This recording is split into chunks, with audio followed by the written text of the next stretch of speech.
大家好，我是田园。今天给大家分享一个土豆早餐饼做法。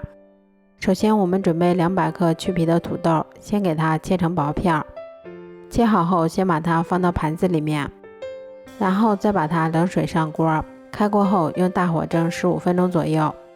土豆蒸好后，我们先把它放到大碗里面，接着我们先加入30克牛奶，然后再加入60克玉米淀粉，最后我们再加入2克盐。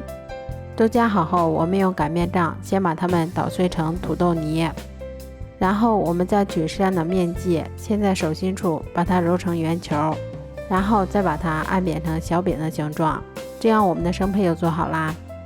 都做好后，我们把电饼铛先预热刷油，然后再依次放入我们做好的生胚。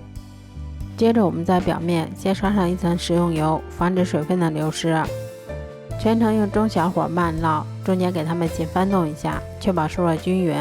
最后一直烙至两面金黄后就可以出锅啦。这样做出的土豆早餐饼吃起来非常的营养美味，而且做法也非常的简单快速。如果喜欢的话就试试吧。喜欢我的视频就关注我吧，谢谢您的支持啊。